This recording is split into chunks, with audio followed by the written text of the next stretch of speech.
প্রিয় দর্শক, আপনাদের সবাইকে স্বাগত আনোয়ার ইস্পাত এই সময়ে। সঙ্গে আছি আমি এস আকাশ।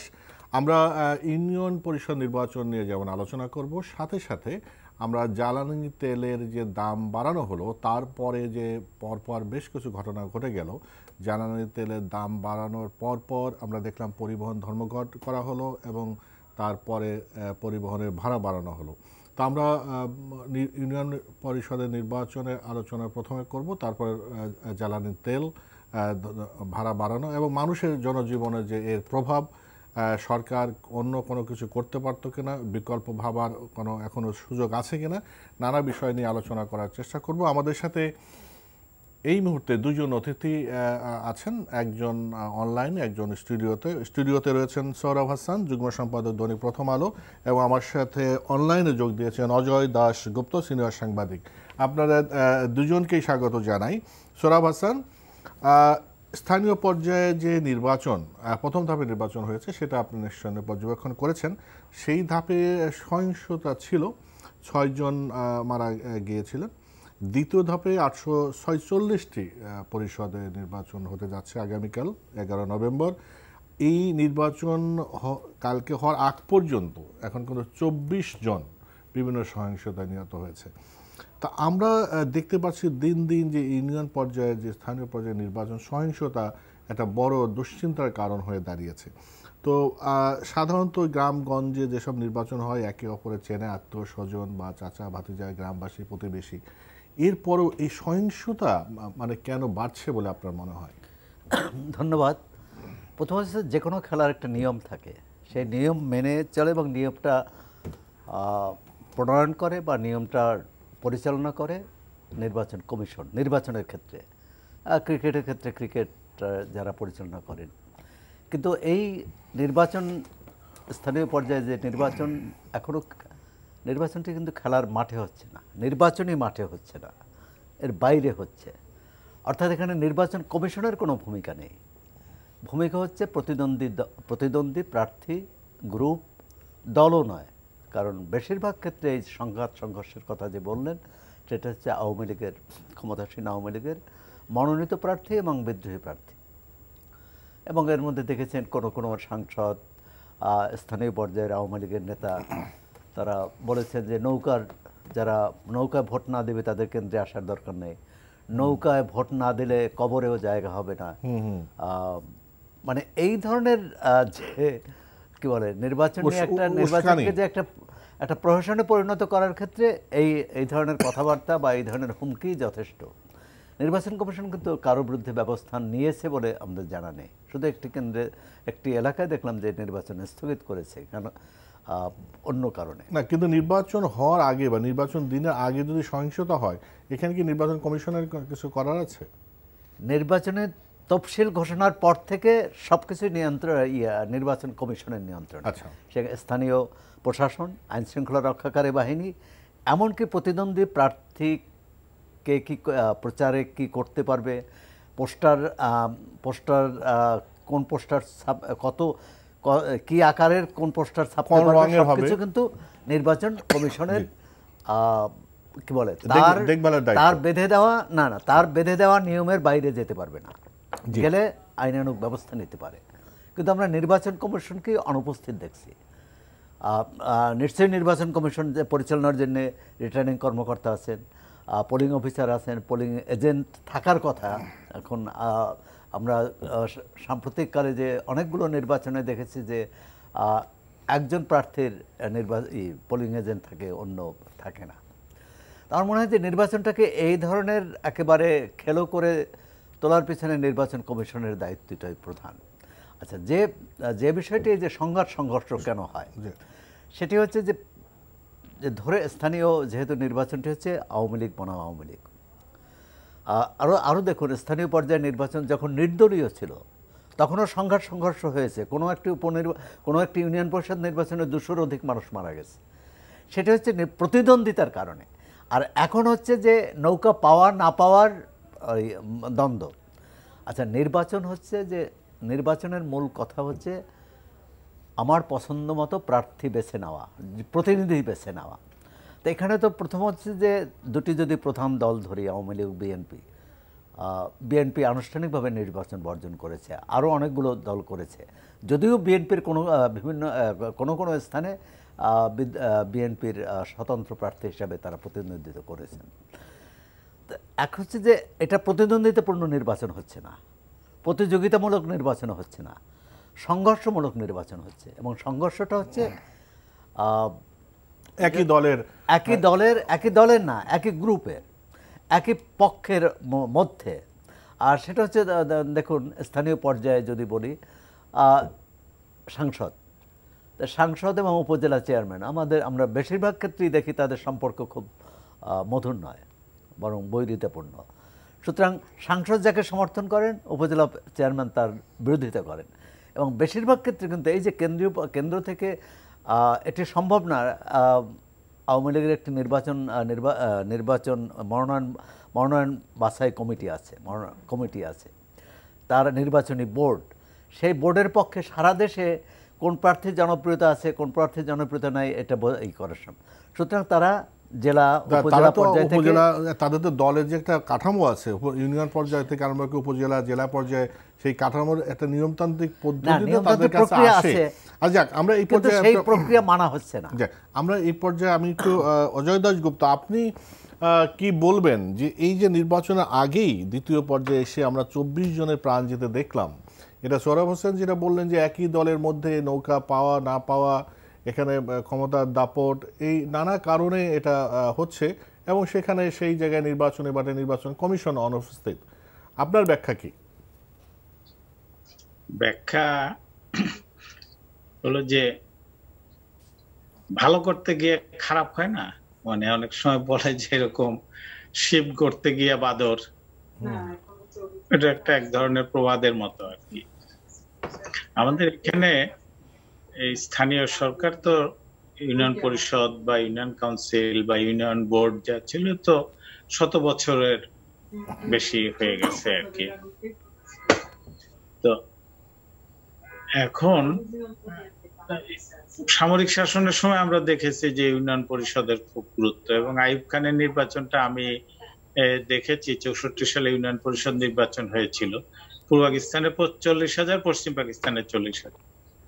আমার একেবারে নিজের দেখা আর কি, এবং পত্রিকা তখনও পড়তে শিখেছি। তখন মনে হচ্ছিল যে 40,000-এর মধ্যে বোধহয় এই 40,000-ই ফাতেমা জিন্নাহর সমর্থকরা জিতে গেছে।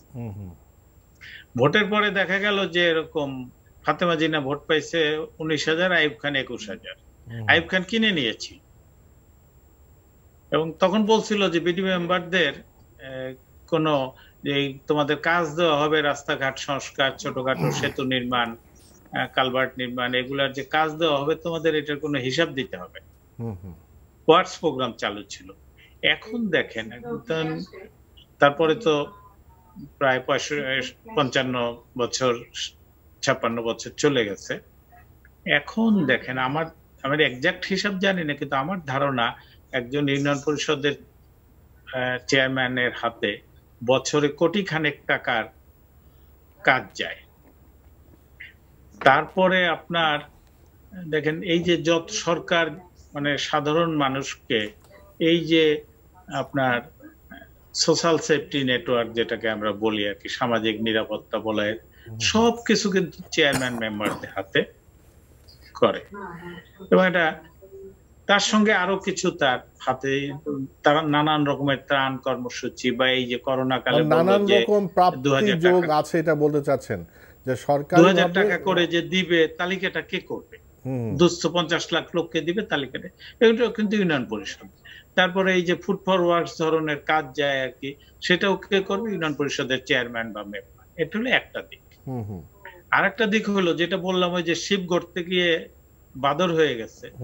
এই 2007-8 সালে তত্ত্বাবধায়ক সরকার যখন ছিল, তারা একটা ঘোষণা দিল যে ইউনিয়ন পরিষদ এবং উপজেলা চেয়ারম্যান একেবারে মানে বিরাট ক্ষমতাবান হবে এবং এমপিদেরকে সাইজ করতে হবে।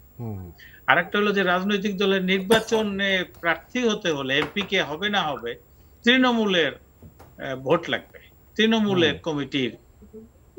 এই সব যে এই তৃণমূল করতে গিয়ে দেখা গেল যে এখন এমপিরা যখন ইলেক্টেড হয়ে গেল, তখন কিন্তু তারা উপজেলা পরিষদকেও সাইজ করলো, ইউনিয়ন পরিষদকেও সাইজ করলো। আর কার লোক, ওই যে তৃণমূলের সমর্থন লাগবে, এমপি হতে হলে তৃণমূল থেকে নাম আসতে হবে। আওয়ামী লীগের তৃণমূল কমিটি করার জন্য ওই তার যত লীগ আছে, ছাত্রলীগ, যুবলীগ, শ্রমিক লীগ, কৃষক লীগ, মহিলা লীগ, ওদের কমিটি কি হবে সেটা যেমন এমপি তার পছন্দের, আবার ইউনিয়ন পরিষদের চেয়ারম্যান মেম্বারও পছন্দের লোক খুঁজতে গেল আর কি। এবং সেই পছন্দের লোক খুঁজতে গিয়া তার পছন্দের লোক এবং মনোনয়ন, আমরা তো এই যে 854টা কত এই 846টা বলছি, তার মধ্যে দেখেন একটা অংশ কিন্তু বিনা প্রতিদ্বন্দ্বিতায় নির্বাচিত হয়ে গেছে। কেন বিনা প্রতিদ্বন্দ্বিতায় হয়েছে? বিনা প্রতিদ্বন্দ্বিতায় হলে প্রতিদ্বন্দ্বী তো থাকে, এমন না তো যে চেয়ারম্যান প্রতিদ্বন্দ্বিতায় পাওয়া যাবে না, প্রতিদ্বন্দ্বিতায় থাকে। কিন্তু এমপি ম্যানেজ করার জন্য এমপি সাহেব বা উপজেলা চেয়ারম্যান দুজন মিলে হইতে পারে, আলাদাও হইতে পারে, তার কিন্তু ম্যানেজ করার মতো অনেক ক্ষমতা তার হাতে আছে। সে হয়তো দলের একটা পদ দিয়ে দিল। কিন্তু এমপি সাহেব, অজয় দাশগুপ্ত এমপি সাহেবরা বা তার মানে এখানে অনেক গুরুত্বপূর্ণ ভূমিকা রাখে বলছেন, কিন্তু এই যে এতগুলো আসলে যে সহিংসতা হলো সেখানে কি ভূমিকা রাখলো তাহলে এমপি? যেখানে দেখা যায় যে প্রতিদ্বন্দ্বী অনেক সময় ইউনিয়ন পরিষদ চেয়ারম্যান হতে পারে যারা, বা সম্ভাব্য প্রার্থী হতে পারে যারা, আরেকজনও তো এমপি যিনি আছেন তারও তো প্রতিপক্ষ আছে এলাকায়।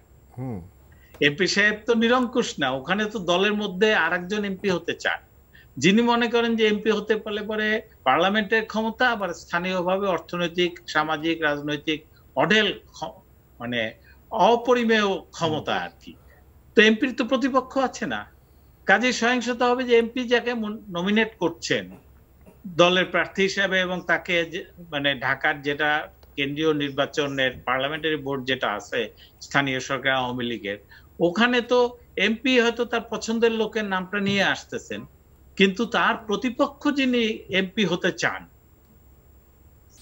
এলাকায় আছেন, তারও তো পক্ষের লোক আছে যে নমিনেশন হয়তো পায় নাই, তখনই বিজয়ী প্রার্থী হয়ে যায়। এবং দুইজন, যে এলাকায় দুইজন বা তিনজন এমপি হওয়ার মতো মানে দলের বা পাঁচজন, তারা প্রত্যেকে তো তার প্রার্থীকে পুশ করতে চান।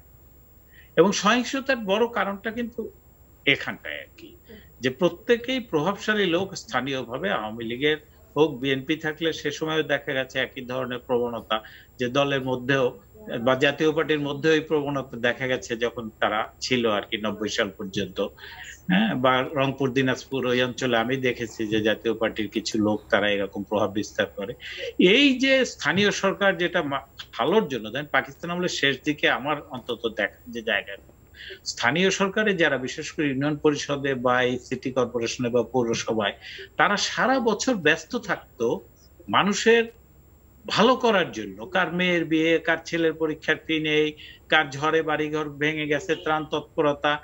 গত 3-4 দশক ধরে যদি আমি দেখি, এই বিষয়টা অনুপস্থিত হয়ে কি করে নমিনেশনটা পাওয়া যাবে, এবং অন্য কৌশলে এই সামাজিক কর্মকাণ্ডের মধ্য দিয়ে বাড়ি বাড়ি যাওয়া, মানুষের উপকার, মঙ্গল, কল্যাণ করার যে কাজগুলো, জনহিতকর কাজ যেগুলি আমরা বলি, সেইটা আস্তে আস্তে দূর হয়ে এই স্থানীয় সরকারের কর্তৃত্ব কাজে লাগিয়ে দলীয় স্বার্থ বা গোষ্ঠীর স্বার্থ, সেইটা। এবং একটা ভালো প্রবণতা কিন্তু গত কয়েক বছরে আমরা দেখছিলাম যে কিছু সার্ভেতে দেখা গেছিল স্থানীয় সরকারে বেশ কিছু শিক্ষিত ইউনিয়ন পরিষদের চেয়ারম্যান পদে, এমনকি মেম্বার পদে তরুণ শিক্ষিত, মানে বেশ চটপটে মানুষের জন্য বড় কিছু করার চিন্তা ভাবনা করে।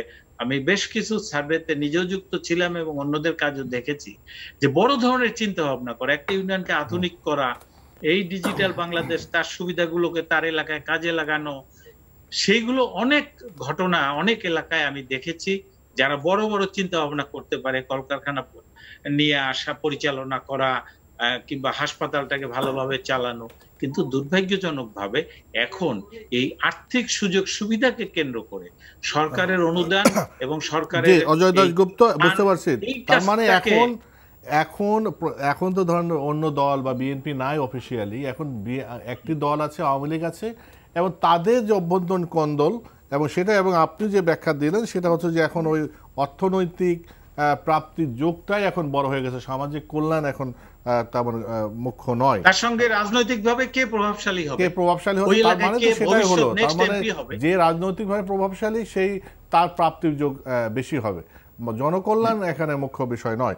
এ পর্বে আমরা যে জ্বালানি তেলের দাম বাড়ানো হলো এবং কতটা যুক্ত হয়েছে বা সরকারের কোনো বিকল্প ছিল কিনা, এবং এর পরে আপনারা দেখেছেন যে আপনারাই ভোগান্তির শিকার হয়েছেন যে ধর্মঘট হলো, পরিবহন ধর্মঘট, এর পরে দাম বাড়ানো হলো, পরিবহনের যে ভাড়া বাড়ানো হলো, সেখানে আরেক ধরনের ভোগান্তির মধ্যে। তার মানে আমরা দেখছি যে চূড়ান্ত পর্যায়ে এসে জনগণই এর ভিকটিম হচ্ছে। আমরা প্রথমেই তো তৌফিকুল ইসলাম খান আপনার কাছে জানতে চাই যে জ্বালানি তেলের যে দাম বাড়ানো হলো, আন্তর্জাতিক বাজারে দাম যখন বাড়ে এটা দাম তেলের দাম সমন্বয় করা হয়, সব দেশে করা হয়, এই দাম বাড়ানোই কি একমাত্র পথ না আরও বিকল্প ছিল, বা এই যে বাড়ানোর ফলে যে একটা নৈরাজ্যকর পরিস্থিতি তৈরি হলো, পরিবহন ভাড়া বাড়ানো হলো, সেখানে আবার কন্ট্রোল করা যাচ্ছে না, যে সমন্বয় মানে কি সহজভাবে দামটা বাড়িয়ে দেয়া কিনা, বা অন্য কোনো অর্থনৈতিক পথ ছিল কিনা?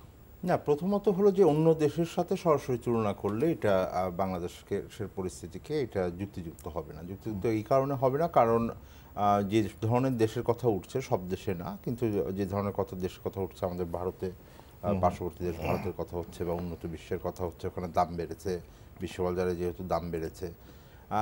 কিন্তু আমাদের দেশে তো বিশ্ববাজারের সাথে দামের সাথে, এটা মুক্তবাজার অর্থনীতিতে দামের ওঠানামার সাথে যুক্ত করে তো তেলের বাজার না। এটাকে আমরা বলি হলো অ্যাডমিনিস্ট্রেটেড প্রাইস, অর্থাৎ প্রশাসনিকভাবে দামটা স্থির করে দেওয়া হয়।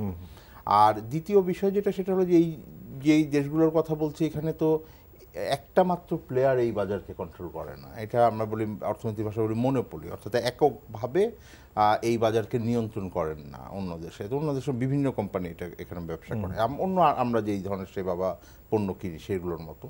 কিন্তু জ্বালানি তেলের ক্ষেত্রে বিপিসি একমাত্র বাংলাদেশে যে এটা এই ব্যবসাটা করতে পারে, আমদানিটা করতে পারবে এবং এটা বিতরণ করতে পারবে, এবং এটা তারই কোম্পানি আবার এটার বিতরণ ব্যবস্থার সাথে আছে। হ্যাঁ, সেটা আবার আপনি কোম্পানি কালকে খুলতে পারবো না।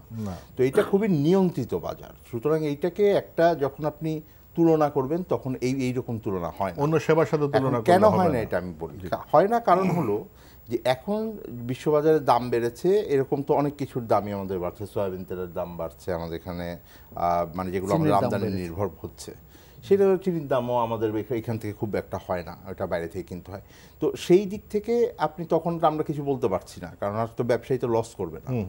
তো এখন প্রশ্ন হলো, যখন দামটা কম ছিল, গত 5 বছর ধরে বিশ্ববাজারে বাংলাদেশের যে প্রাইস ছিল তার থেকে বিশ্ববাজারে দাম কম ছিল।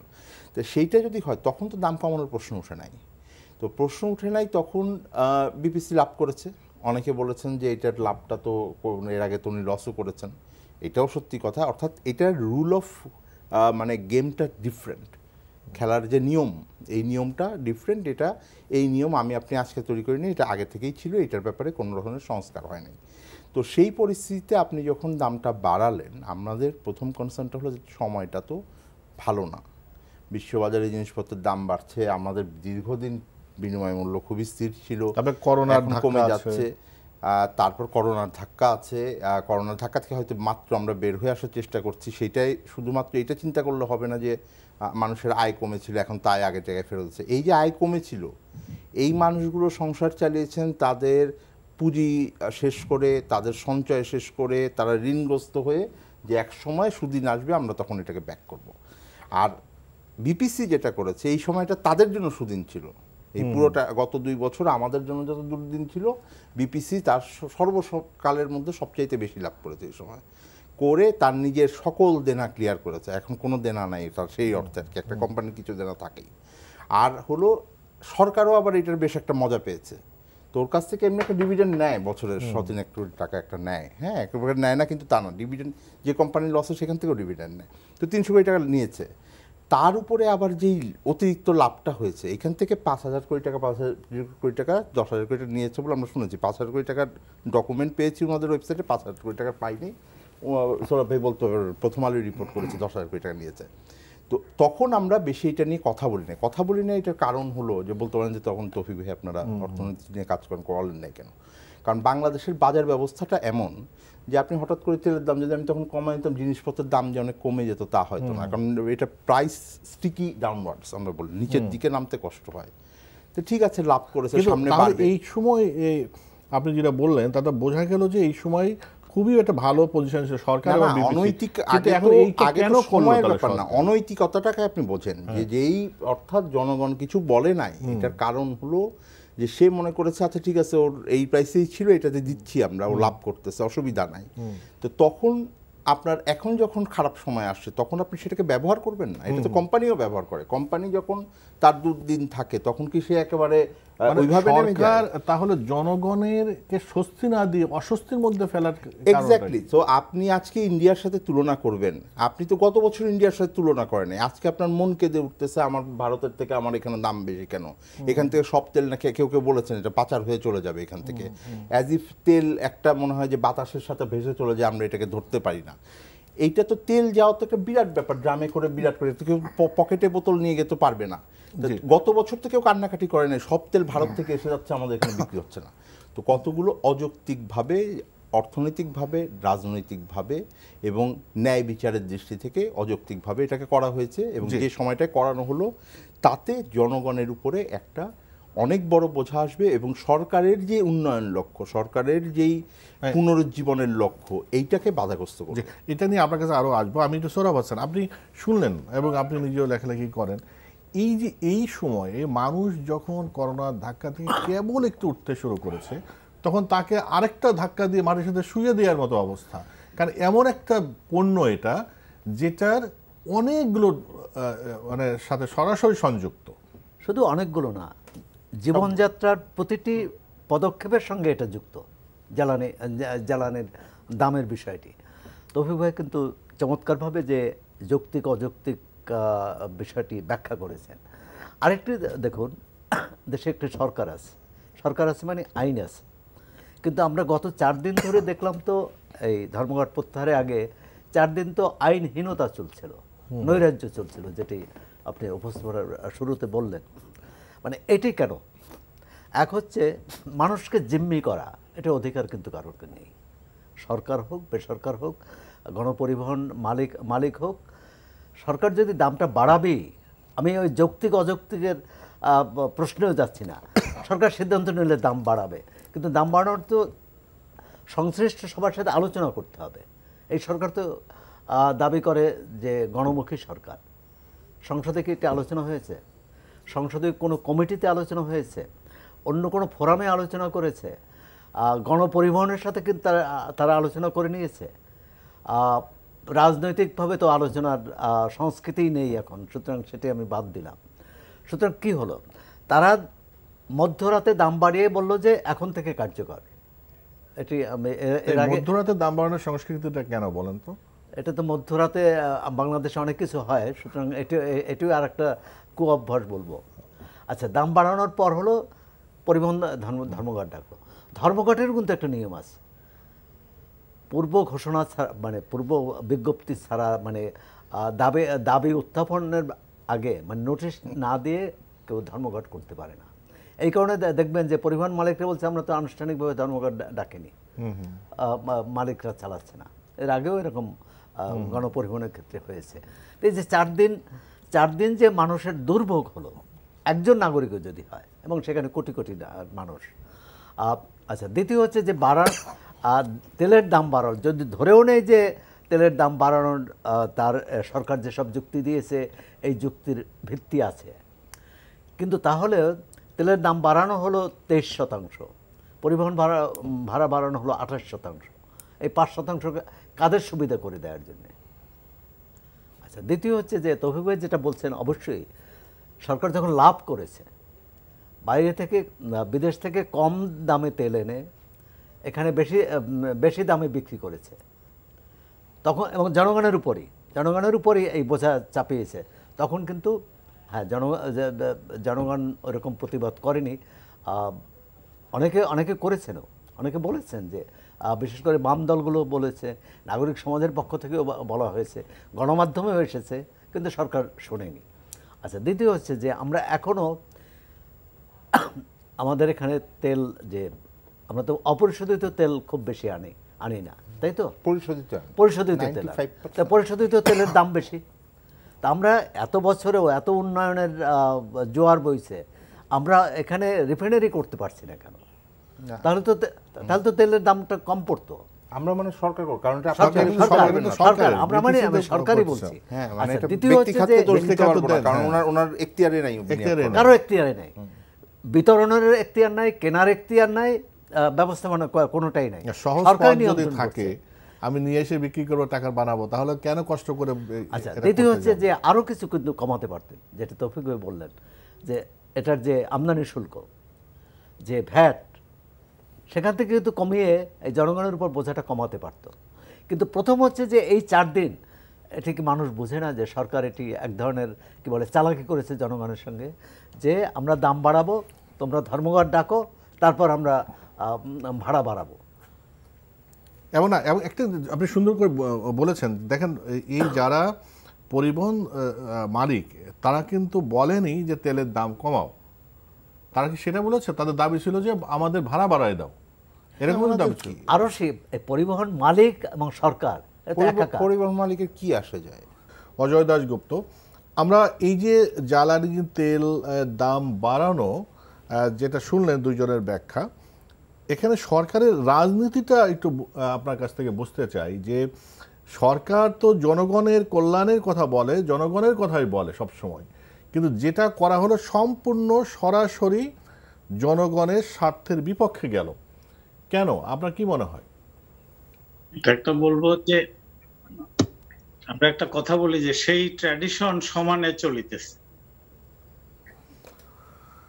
বাংলাদেশের 50 বছরের মধ্যে 27-28 বছর আওয়ামী লীগের বিরোধীরা ক্ষমতায় ছিল, সামরিক শাসন ছিল, সামরিক শাসকদের গড়া দল ক্ষমতায় ছিল, আর এই 20-22 বছর হলো আওয়ামী লীগ ক্ষমতায়, কখনো মিত্রদের সঙ্গে মিলে, কখনো এককভাবে। কিন্তু এই জ্বালানি তেলের দাম, সৌরভ ভাই যেটা বললেন মধ্যরাতে তো অনেক কিছুই হয়, জ্বালানি তেলের দাম সবসময় মধ্যরাতে নির্ধারিত হয়। এই 50 বছর ধরে একই কাজ। আর ওই যে সাইবুর রহমানের সময় সবচেয়ে বেশি ছিল এই ডলারের তুলনায় টাকার মূল্যবান কমানো, সেটা হয়তো ব্যাংকিং আমার শেষ হইল, কখনো কখনো প্রতি সপ্তাহে একাধিকবার হয়েছে। এবং এই জ্বালানি তেলের দাম যখন বাড়ায়, মধ্যরাতে কেন বাড়ায়? যে পেট্রোল পাম্প, তো একদিন 2 দিন পেট্রোল পাম্পে আর কত মানে তেল যদি ধরেই নেয় যে ওরা মজুত করে ওরা কিছুটা সরায় রাখবে, একদিন 2 দিন এক রাতে বাংলাদেশে যতগুলো পেট্রোল পাম্প আছে তার চেয়ে কত হয়। এখন এইটা কিন্তু এই আমি একবার একটা আলোচনায় উপস্থিত ছিলাম এই অডিট নিয়ে, সরকারি ব্যয়ের অডিট নিয়ে। বাংলাদেশে তো সবচেয়ে বড় আমদানি ব্যয় হচ্ছে পেট্রোলিয়াম খাতে, জ্বালানি তেলের খাতে। এইটা তখন দেখা গেছে, তখন বললো যে এইটা অডিটের অন্যগুলো যতটুকু অডিট হয় এইটা আরো কম। এই জ্বালানি তেলকে কেন্দ্র করে আমাদের দেশের ভেতরে মধ্যপ্রাচ্যের দেশগুলো যারা আমাদের রাজনৈতিকভাবে মিত্র, তাদের কারো কাছ থেকেই আমরা কিন্তু কখনো এই তেলের দামে কনসেশন, যখন সবচেয়ে বেশি মিত্র ছিল আর কি, এমনকি একসময় তো এরশাদ সাহেব বলছিল যে তাদের কথায় বাংলাদেশের সংবিধানে রাষ্ট্রধর্ম যুক্ত করেছিল, অনেক টাকা দিবে নাকি বলছিল। এরশাদ সাহেব একদম প্রকাশ্যে বলেছেন এটা, যে তাকে অনেক টাকা দিবে বলছিল যদি রাষ্ট্রধর্ম করে, তাহলে অনেক অঢেল সাহায্য দিয়ে ভাসিয়ে দিবে, দেয় নাই। বাংলাদেশের এই জ্বালানি তেলটা এই জবাবদিহিতার আওতায় আনা উচিত। এবং 50 বছরে এইটা যতগুলো দল ছিল, আওয়ামী লীগের বাইরে যারা তারা বেশি সময় ক্ষমতায় ছিল, কেউই এই কাজটা করে নাই। এবং একটা গুরুত্বপূর্ণ কথা যেটা তৌফিক সাহেব বলেছেন, যে এই যে পরিশোধিত তেল আমদানি নাকি অপরিশোধিত তেল আমদানি করে পরিশোধন করে ভ্যালু অ্যাড করা, এই কাজটা কিন্তু বাংলাদেশে করে নাই। আর একটা হচ্ছে জ্বালানি তেলের ব্যবসাটা আমরা বলি সরকারের, কিন্তু কার্যত কিন্তু এটাও বেসরকারি খাত। সরকার এনে এই যে সারা দেশে বিলি বন্টন, এটা কিন্তু বেসরকারি খাত। এই যে পরিবহন মালিক, দেখেন রাজনীতিটা কোথায়।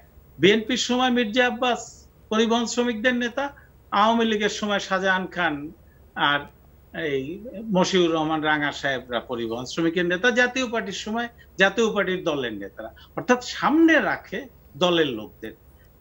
লঞ্চ মালিক সমিতির নেতা এসপি মাহবুব সাহেব। তার মানে কি একটা সরকার, অজয় দাশগুপ্ত, আমি যে প্রশ্নটা আমরা করলাম, একটা সরকার যখন ক্ষমতায় থাকবে জনগণের কল্যাণের কথাই, তাদের কল্যাণমূলক কাজই তারা করবে, সবসময় সেটাই বলছে, কিন্তু এটা তো সরাসরি জনগণের স্বার্থে এমন একটা বিষয় যেটা জনগণ পদে পদে মার খাবে, বাজারে যাবে মার খাবে, কৃষিতে মার খাবে, পরিবহনে উঠবে মার খাবে, এরকম একটা বিষয় জনগণের সরকার থাকতে এই ধরনের সিদ্ধান্ত কেন হয়? এখানে সরকারের রাজনীতিটা কোথায়? সরকার এখান থেকে এই ক্ষেত্রে কিন্তু একটা অন্য বিবেচনা দেখতে হবে। সিপিডি কর্মকর্তা আছেন এখানে। এই জ্বালানি তেলটা এমন জিনিস যেটা বললেন যে সর্বব্যাপী, কিন্তু 73-74 সালে যখন বঙ্গবন্ধু সরকার জ্বালানি তেলের দামের জন্য বিপদে পড়েছিল, বিশ্ববাজারে দাম বেড়েছে, সৌদি আরব অঢেল মুনাফা করেছে, মার্কিন 7 সিস্টার কোম্পানিগুলো মুনাফা করেছে, বাংলাদেশের মতো তেল আমদানিকারক দেশগুলো তার শিকার হয়েছে। গত 2 বছর ধরেই কিন্তু বিশেষ করে 1 বছর ধরে কিন্তু স্ট্রং সিগন্যাল ছিল যে বিশ্ববাজারে জ্বালানি তেলের দাম এইটা বাড়বে এবং অর্থনীতিতে স্লথগতি ছিল, রিকভার করছে, পুনর্গঠন শুরু হয়েছে, বহু দেশে জ্বালানি তেলের দাম বাড়বে, এই সিগন্যালটা কিন্তু ছিল। দুর্ভাগ্য বাংলাদেশের অর্থনীতির সঙ্গে অর্থনীতি যারা করে, রাজনৈতিক অর্থনীতি, তারা কেউই এই বিষয়টাকে আলোচনায় খুব একটা আনে নাই। হঠাৎ করে দাম বেড়েছে ঠিকই, কিন্তু জ্বালানি তেলের দাম গত কয়েক মাসে তো দ্বিগুণ হয়ে গেছে আর কি। এইটা সামাল দেওয়া সরকার অতীতে কি লাভ করেছে, যে অতীতে লাভ করেছে কাজে এখন ভর্তুকি দেবে। ভর্তুকি দেওয়ার কি হয় জানেন? এই শত শত ট্রাক আসে ভারত থেকে প্রতিদিন, ভারতের যে আমদানি পণ্য নিয়ে, বেনাপোল বন্দরে, বুড়িবাড়ি স্থল বন্দরে বা অন্য যে ধরনের বন্দরগুলো আছে, ওরা প্রায় খালি ট্যাঙ্ক, যতটুকু ভারত থেকে 2-4 কিলোমিটার বাংলাদেশে ঢুকতে আসে খালি ট্যাঙ্ক। এইখানে জ্বালানি তেলের, ডিজেলের দাম কিন্তু এখনো ভারতের তুলনায় এই 25-30 টাকা কম। এইখান থেকে ট্যাঙ্কটি ভরাট করে ভারতে নিয়ে যায়। কিন্তু এই যে অজয় দাশগুপ্ত, আপনি যে যুক্তিটা দিচ্ছেন, এইটা সারা বাংলাদেশের মানুষকে জিম্মি করে এই কয়টা ট্রাক আসলো, তেল গেলে, এটা কি বন্ধ করা যেত না? আচ্ছা ঠিক আছে, আপনার কাছে আবার আসবো অজয় দা, একটু লাইনে থাকুন। আমি তো তৌফিকুল ইসলামের খান থেকে আমি এর একটু প্রভাবটা জানতে চাই, যে এইটা ধরুন যে আমার কাছে যেটা, যে শুরুতে যেটা বলেছেন আপনি, যে শুধু তো আমরা সরাসরি যেটা দেখলাম যে পরিবহন, কিন্তু এর মধ্যে কৃষি আছে, অন্যান্য খাত আছে, জনগণের সার্বিক জীবন ব্যবস্থায় কি কি প্রভাব পড়তে পারে? আচ্ছা, আপনি যদি আমাকে অনুমতি দেন আমি দুটোই করি। এই প্রথমত হলো আমি যেটা বলছিলাম যে যদি গত বছর আমাদের এখান থেকে দামটা নিয়ে কেন ভর্তুকির কথা বলছি, পুরো ভর্তুকিও না, কিন্তু এটা ঋণ দেয় আসলে।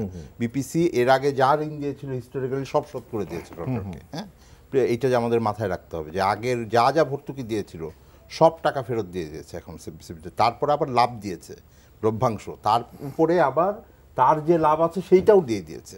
হ্যাঁ, এখন তো তারপরেও বিপিসির কাছে টাকা আছে। এখন বিষয় হলো যে তখন তো এটা যেটা বলছে যে আসলে এক ধরনের চুক্তি ভঙ্গ করেছে সরকার, জনগণের সাথে যে চুক্তিটা ছিল এইটা ভাঙ্গ হয়েছে। দ্বিতীয়ত আমি মানে অজয়, আমার শ্রদ্ধেয় মানুষ, কিন্তু আমি বলি যদি বর্ডারে এই ধরনের একটা পরিস্থিতি থাকে তাহলে আমি তো বলবো যে রাষ্ট্র একটা অত্যন্ত, মানে এটা খুব সহজ না, কিন্তু ইয়াবা না পেটের তলে ঢুকায় নিয়ে চলে যাবে। অর্থাৎ আমাদের রাষ্ট্র এতখানি একটা ব্যর্থ প্রতিষ্ঠানে পরিণত হয়েছে যে তেল পাচারের মতন একটা, কারণ এটা তো ইরাক না, এটা সিরিয়া না, এটা তো আইসিসের ভিতরে আমরা নাই যে ওরা ভূমি দখল করে রাখছে, এখান থেকে তেল ওরা ইসেতে মানে কালো বাজারে বিক্রি করে নিয়ে চলে যাচ্ছে। সিরিয়াস অ্যালিগেশন আমাদের বর্ডার গার্ড যারা আছেন তাদের ক্যাপাসিটির উপরে, আমাদের সরকার ব্যবস্থার উপরে একটা সিরিয়াস অ্যালিগেশন কিন্তু সরকার নিজেই দিয়েছেন। সব তেল চলে যাচ্ছে মানুষ, আমি টেকাইতে পারতেছি না। তো অনেকে বলছেন হাজার হাজার লিটার মানে 1000 লিটারে 1 মেট্রিক টন হইতে পারে। তো বাংলাদেশে 40 লাখ মেট্রিক টন বছরে শুধু ডিজেল করা হয়। সো এই আমি মনে করি না যে এগুলো যুক্তি। হ্যাঁ, কারণ তাহলে অর্থনীতির ভাষায় এটা একমুখী কখনো হয় না। ভারতের তেলের উপরে আমরা ভেসে চলে যেতাম। একসময় গ্যাস ওই যে ভেসে চলে গেছিল না, বিএনপি সরকারের সময় বলছিল গ্যাসের উপর ভাসছি, গত বছর তাইলে আমরা ভারতের তেলে আমরা এখানে ভেসে যেতাম, এটা হয় নাই। প্রভাবের কি হচ্ছে, তেল এই যে মূল্য কেন সিদ্ধান্ত, একে তো খারাপ সময়ের কথা বলেছি, এমন একটা জিনিস এটা হলো আমরা যাকে বলি খেলার মাত্র এখনো ফার্স্ট হাফ হয়েছে। আপনার তেলের দাম বেড়েছে, লঞ্চের ভাড়া বেড়েছে এবং আপনার বাস ট্রাকের ভাড়া বেড়েছে। হ্যাঁ, কাভার্ড ভ্যানটা কি শেষ করেছে ভাড়া বাড়ানো? ট্রাক আর কাভার্ড ভ্যানটা কি নেগোসিয়েশন হয়েছে কিনা হয়নি, একটু বোধহয় আমরা মানে অনেক ক্ষুব্ধ হয়ে আছি বলে বোধহয় একটু রেস্ট নিচ্ছে। হ্যাঁ, এটা হাফ টাইমে চলতেছে। তো এই কাভার্ড ভ্যানেরটা হয়তো আসবে আর কি, তাই না? ওরা তো মাত্র প্রত্যাহার করেছে, ওদেরকেই দিয়েছে। এরপরে যেটা হবে সেটা হলো প্রথম আসবে হলো আপনার রেলওয়ে, কারণ রেলওয়ে ডিজেলে চলে, তো রেলওয়েও তো এমনি লসে থাকে, ওরা বলবে ওদের আদৌ লস হচ্ছে। হ্যাঁ, বিপিসি তো আবার টাকা ফেরত দিতে পারে এক সময় লাভ করে, রেলওয়ে তো দিতে পারবে না। তো রেলের দামও বাড়াবেন, তো পরিবহনের আর কিছু বাকি থাকবে না আর কি। শুধুমাত্র বড় লোকরা, আমার মতো বড় লোকরা বিমানে চলেন, ওইটার জন্য আপনি ভাড়া ঠিক থাকবে। আর হলো আপনার এরপরে আসবে হলো কৃষি, সামনে বড় মৌসুম আসছে। যদি আপনি ভর্তুকি ওখানে বাড়াইতে না চান, কারণ ওখানে সারের দামও বাড়ছে বিশ্ববাজারে, ওইটাকে যদি মাথায় না রাখেন, তেলের সেচের দাম যদি মাথায় না রাখেন, তাহলে ওইটা বাড়বে। তারপরে বাড়বে হলো বিদ্যুৎ খাত বলবে যে আমাদেরকে ভর্তুকি দাও, তো ওই বিদ্যুতের দাম বাড়াবেন। বিদ্যুৎও এই তেলের মতন একটা সহজ জিনিস, সর্বক্ষেত্রে বিরাজমান। হ্যাঁ, তো আবার সব কিছুর আর একটা দাম হবে। যখনই বিদ্যুতের দাম বাড়বে তখন আবার গিয়ে কৃষির ওরা বলবে যে আমাদের এখানে খরচ বেড়ে যাচ্ছে, এখানে আপনি ভর্তুকি বাড়াবেন কিনা। তো এই খেলা মাত্র শুরু হয়েছে। আমি নিশ্চিত, আমার একটাই হলো যে অন্যদের সাথে অনেকে বলছেন যে সরকার যারা সিদ্ধান্ত নিয়েছেন তারা বোধহয় বুঝে নাই, তো আপনারা এত কিছু বুঝাই দিচ্ছেন, অর্থনীতিবিদ আপনারা অনেক ভালো বুঝেন। ওনারা কেউ বোকা না, আপনারা ওনাদের ক্যাপাসিটি সম্পর্কে অনেক আন্ডারমাইন করেন। আমি এটা করি না, আমি মনে করি অনেক জ্ঞানী গুণী মানুষ ওখানে বসে আছেন। এইটা ওনারা বুঝতে পারেন নাই তা না, এটা খেলা মাত্র শুরু হয়েছে, এটা চলবে। এই কারণেই আমরা মানে যতখানি না শুধু একটা ক্ষেত্রে বলছি তেলের দাম, আসলে এটা অনেক ক্ষেত্রে এটার প্রভাব পড়বে, মানে একটা সুদূর প্রসারী প্রভাব চলতে থাকবে। এবং যেটা বললেন যে দাম এমন একটা জিনিস, এটা যখন একবার বেড়ে যাবে এইটা কমানো কম। আরও আশঙ্কা আমার আছে, শেষ হয় নাই। আপনি এই 1 মাস 2 মাস যেতে দেন, রপ্তানি তো 60% আছে, যেতে দেন। এই তেলের দাম বাড়ানো, বিদ্যুতের দাম বাড়ানোটা শেষ হলেই তখন আমাদের যারা শক্তিধর পলিসি মেকাররা আছেন, বড় ব্যবসায়ীরা আছেন, তারা সরকারকে গিয়ে ধরবেন, এটা তো লস হয়ে যাচ্ছে, আমাদেরকে আরেকটু কর ছাড় দেন। তো যেই ভর্তুকি আপনি ঋণ হিসেবে দিয়ে ভবিষ্যতে তেলের দাম কমলে আপনি ফেরত পাওয়ার আশঙ্কা থাকতো, ওইটাকে আলটিমেটলি আপনাকে রাজস্ব ভর্তুকি, যেটা আমরা বলি ট্রান্সফার ভর্তুকি, হ্যাঁ, সেই অর্থাৎ নগদ টাকায় যে টাকার ফেরত পাবেন না, সেই গ্র্যান্ট হিসেবে আপনাকে দিতে হবে, অথবা ট্যাক্স ছাড় হিসেবে দিতে হবে। সুতরাং এই খেলা মাত্র শুরু হয়েছে, এই খেলা আরও চলবে। এই পরিস্থিতিতে এই খেলায় যাওয়া দরকার ছিল কিনা আমি জানি না। শেষ যেটা বলি যে সব লাভ লসের হিসাবে আপনার 43,000 টাকা লাভ হয়েছে, আমরা একদম 18-র আগের সব লস হিসাব করে দেখেছি সরকারি তথ্য অনুযায়ী, আমাদের নিজেদের না, উনি আরও ছাপা নেই তথ্য। সেইখানেও আপনি দেখবেন এখনও 4-5 হাজার কোটি টাকা তাদের সারপ্লাস থাকার কথা। আপনাকে আমি জাস্ট 2টা তথ্য দিয়ে শেষ করে, আমি জানি অনেকক্ষণ ধরে বলছি। সেটা হলো যে একটা হলো যে তেলের উপরে আপনার টোটাল ট্যাক্স ইনসিডেন্স, বিভিন্ন ধরনের ট্যাক্স মিলায় এইটা প্রায় 35-40% ট্যাক্স। আপনি আর কোনো নিত্য প্রয়োজনীয় দ্রব্য পাবেন না যেটার উপরে এত বড় ট্যাক্স আছে, না চালে, না তেলে, সয়াবিন তেলও আমরা সব করি। এবং এইটা না যে আপনি বলতে পারেন যে আমরা এটাকে প্রোটেকশন দিয়ে বাংলাদেশে তেল উৎপাদন করি, বাংলাদেশে তেল হয় না। হ্যাঁ, তো এটার মধ্যে কোনো প্রোটেকশন সিস্টেম নাই, সেইটার কথা কিন্তু একবারও বলে নাই যে এটাকে কমায় ফেলবো। হ্যাঁ, কারণ এটা নিজেদের পকেটে হাত পড়বে। আর ফাইনাল যেটা আর কি, তেলের দামে আমরা এখন দেখলাম যে ওনারা যে যুক্তিটা দিয়েছেন, তো পেপারে দেখেছি, প্রকাশ্যে তো আর আমাদের কাছে আসে নাই, গরিব মানুষ আমরা, 13 টাকা করে নাকি লস হচ্ছে। দাম বাড়ালেন কত? 15 টাকা করে। তো এইটাও তো মিলছে না, মানে আপনার কোনো, তার মানে কোনো যুক্তি, কোনো হিসাব, কোনো অঙ্কই মিলছে না। কিন্তু আবার আপনি সঙ্গে সঙ্গে বলছেন যে তারা কিন্তু বুঝে শুনে এটা করছে, খেলা শুরু হলো। আমি এই লাস্টের শেষের দিকে যাই। সোহরাব হোসেন, 1 মিনিট মতো সময় আছে, এই খেলার শেষ কোথায়? না, শেষ তো হচ্ছে দেশের মানে গরিব মানুষের উপর বোঝাটা, যারা বোঝা বহন করার সামর্থ্য নেই, মানে আমাদের অর্থনৈতিক ব্যবস্থায় যাদের আমরা সামর্থ্যহীন করে রাখছি, তাদের উপরই বোঝাটা বেশি চাপানো হচ্ছে। এটাই হচ্ছে, বোঝা বহন করার ক্ষমতা তো থাকতে হবে না, ক্ষমতা তো রাষ্ট্র তৈরি করতে হয়। এই যে যেমন সামাজিক নিরাপত্তা বেষ্টনী বা আরও অনেক কিছু কর্মসূচি, এবং করোনাকালে সেই কর্মসূচিগুলোও কিন্তু ভঙ্গুর অবস্থায়, এবং নতুন নতুন নতুন দরিদ্র মানুষের যোগ হয়েছে, সেখানে এই ধরনের সিদ্ধান্তটা সবচেয়ে বেশি চাপ পড়বে, বেশি বিপদে পড়বে গরিব মানুষগুলো, যারা বাসে চড়েন, যারা পণ্য পরিবহন করেন, এবং শেষমেশ ভোক্তার উপরই পড়বে, বা ভোক্তার উপর পড়লে জানি না যে সেক্ষেত্রে সরকার কি এটা করবে। ভারতে তো ভর্তুকি দিচ্ছে, এই তেলের ক্ষেত্রেও কৃষকদের ভর্তুকি দিচ্ছে, কিন্তু বাংলাদেশে তো যে কৃষিখাতে কিন্তু আলাদা ভর্তুকি দেবে, একসময় দেওয়া হতো।